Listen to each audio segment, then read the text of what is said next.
they are perfectly, they're perfect for me, I should say. And obviously, Jarvis, you like them as well because they just make it a little bit easier when I'm going to the gym and I've got a pocket here, a pocket there, a pocket everywhere to just put all my goodies. But anywho, this is Going Deep, the postseason edition. We talked about the fact that the Braves are preparing this week, getting themselves ready, whether they face the Phillies or the Marlins in the NLDS this upcoming weekend. But one of the things that we had an opportunity to see on Tuesday was Max Fried go 5 innings. So, Jarvis, how encouraging was it for you to see Max Fried's simulation game performance Tuesday?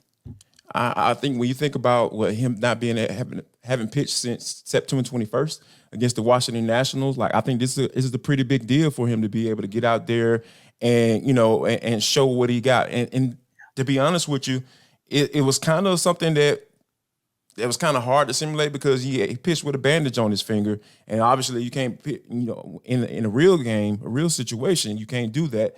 And I think that that's probably why he may have struggled a little bit because he gave up back-to-back home runs to Kevin Pillar and Sean Murphy. So I think that overall for him to be able to get some work and get out there and kind of get a good feel for the game as they get ready to prepare for the NLDS.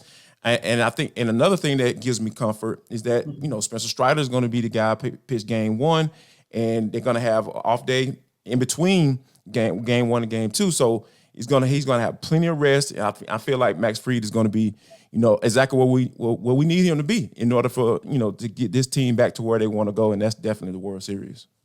And Grant, what did you think about what you saw in Fried's performance?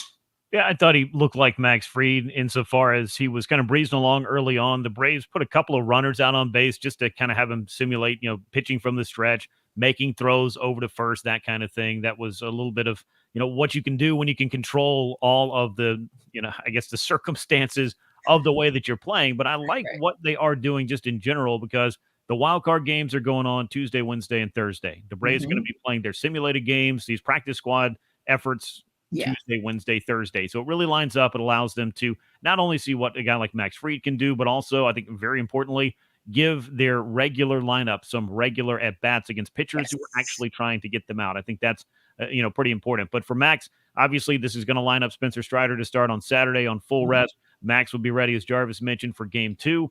Throwing with the bandage, I'm not necessarily concerned about that because I feel like if it was able to allow him to avoid creating a blister issue in this tune-up, and it's going to be something he has to manage moving forward, then I think both Fried and the Braves will figure out a way to do that. And I think this was just kind of an extension of that to make sure that he's available to you, at least for that start against the Phillies. And it sounded like in each of those 2 starts where this had been an issue, it was about the 6th inning when it started to really become an issue for him. So we'll see how it all plays out. But it does sound like if, nothing else has cropped up on Max in his outing on Tuesday, that he should be ready to go for the Braves in the division series. And they very much need him.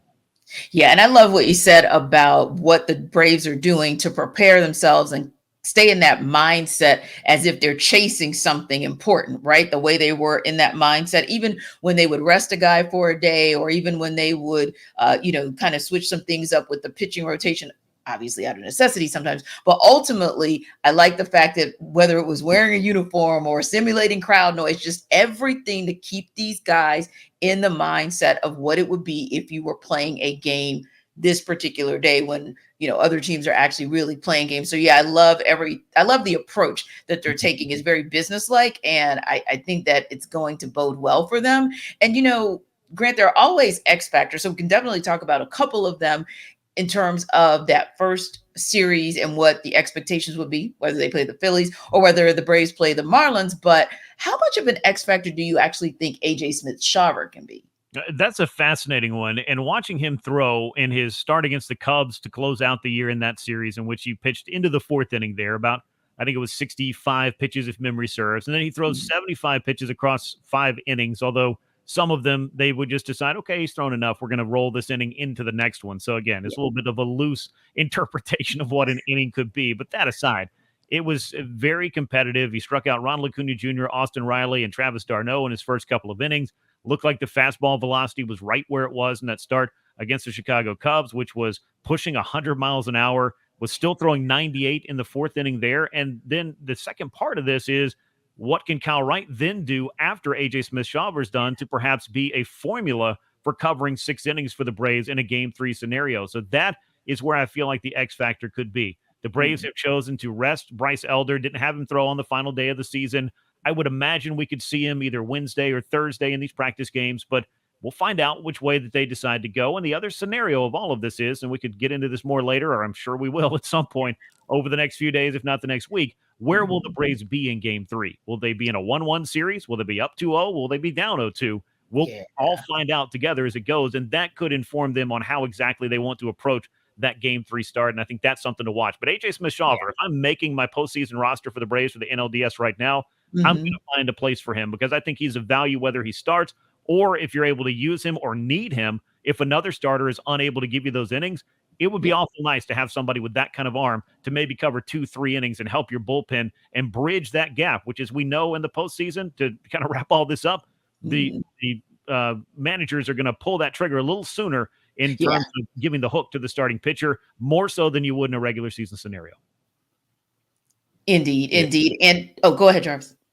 No, I was just going to say, just kind of add to it. Like, I really feel like that Kyle Wright piece is going to be very important because you talking about him coming out of the bullpen. He's a 20-game winner. I know, coming off the injury and everything like that, he had some shaky moments, but I really feel like if Kyle can get into a good space, you talking about a guy that's be perfect for long relief, just in case, because if a starter gets that hook, like Grant mentioned, like I feel pretty confident that Kyle Wright can get the job done, especially if that's the first guy that they go to in that particular scenario. Yeah, absolutely, and that was going to be my question. So perfect segue because I was going to ask a little bit about what your thoughts were with Kyle. So we talk about Grant, the X factor. As far as like the pitching rotation, but I want to go to the bullpen as well. Kind of take me through like that last month, or even the last week or two from what you saw, because one of the things that we talked about in one of the previous baseball parties was whether or not this group was maybe trending or possibly could trend and turn into night shift 2.0, or whether you're so my question to you is, have you seen anything, whether it's one guy who's going to be leading the charge to become night shift 2.0, or do you see them kind of coming together as a whole where all the pieces are starting to click slowly but surely in that bullpen? Yeah, I feel like the pieces are in place. Since he came off the injured list, I feel like AJ Minter has looked good. Pierce Johnson came over in that trade from the Rockies. He's got to be one of your 4 top leverage relievers. We know about Joe Jimenez, who we got through a rocky couple of outings in early September and seemed to right the ship late.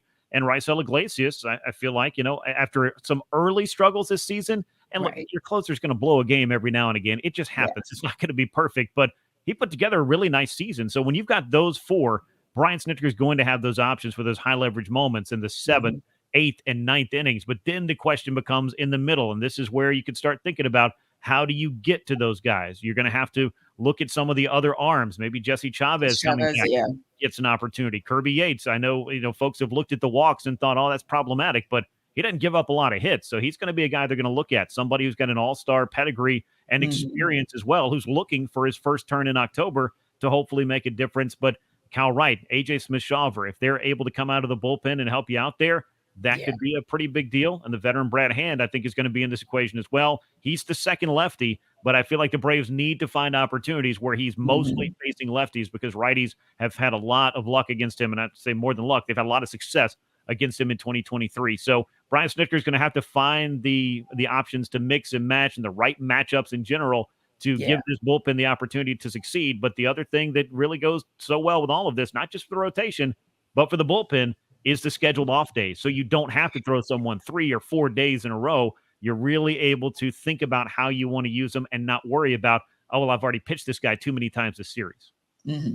Yeah. And another thing that I was thinking about as well, just as far as the X factors go. And again, Grant and Jarvis, looking at that last 2 or 3 weeks of the season, we've talked, of course, a lot about Ronald Acuna Jr., and we didn't get a chance to really talk about him in that first segment. So I really do want to at least still acknowledge Marcel Ozuna, the unbelievable, we call him the second half MVP, Grant. That's what Jarvis and I have been calling him for the Braves. But aside from those guys, and of course, Matt Olson, kind of who would you see as the X factor at the plate? You guys, who would you see as the X factor at the plate where if he starts to unload in the NLDS and you see a consistency across those games, you're like, oh yeah, that's the guy who's going to be maybe that 4th or 5th guy who's going to help the Braves close this thing out. I'm going to throw out two real quick and then toss it over to Jarvis. But I think Ozzy Albies missing the postseason last year, that's going to light a fire. He was mine. Yep, that's my yep. Michael Harris the second, I feel like as he comes into his second postseason and the way that he's been trending in that second half, if we want to talk about MVPs since the month of June, he's way up there as well. Those are two guys. I know we're going to talk about Acuna and Olsen, and well, Albies is probably on that list too, and Austin Riley, but there are a lot of different guys that can beat you in the postseason. And hey, maybe it's somebody a little bit lower in the order. We've seen the big moments from Eddie Rosario. The Braves have two pretty good hitting catchers that could catch fire at the right time. And that guy, Orlando Arcia, has had his nose in a lot of big hits and big situations for the Braves. So, Jarvis, you got a lot to choose from. Who you going with? I'm gonna have to. Can I throw Austin Riley out there? You know, the 100 RBI guy. So it just this season has just been so amazing because I just think from a historical standpoint, you talk about the 54 and 139 with Matt Olson. You know, you talk about the 41 and the 73 for Ronald Acuna Jr. You talk about the 40 and 100 for Marcel Ozuna, a guy who was hitting 0.85. I know it's I can say 85 and be correct in my statistical, from a baseball standpoint, but it's just I think people don't understand like how amazing that is. Like this is in April, and the way he was able to, turn things around and just come up. And he even talked about it, like how Snit was really big. He said, God and Snit. That's who I have to thank, for me being in this situation. And when you think about that, like, Snit being mentioned the same breath as God, because Snit, he didn't have to stick with him. Like everybody would have understood if he said, you know what? I'm not going to run you right there anymore because you're not doing good and you're not helping this team right now. So, but for a Snit to be able to stick with him and he ended up with the season like he did with a 40 and 100 RBI, I feel like he can definitely be an X factor. And I think that Snit is going to look really good in this NLDS series because I think he could be a guy. And like I mentioned earlier, Austin Riley can definitely be a guy that can catch fire. And for the guys, we have so many guys to choose from in this particular scenario. It is just, I can't wait. I am so excited. I'm ready. Yeah.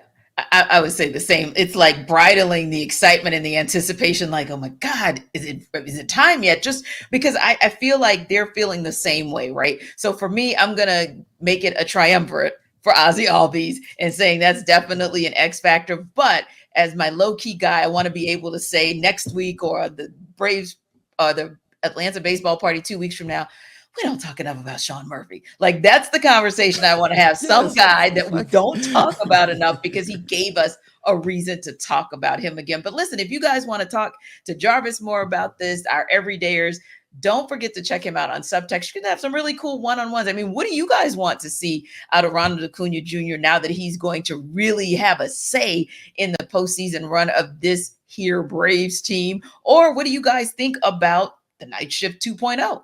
Are we in line to see that? Let Jarvis know, and you can let him know by checking him out on Subtext.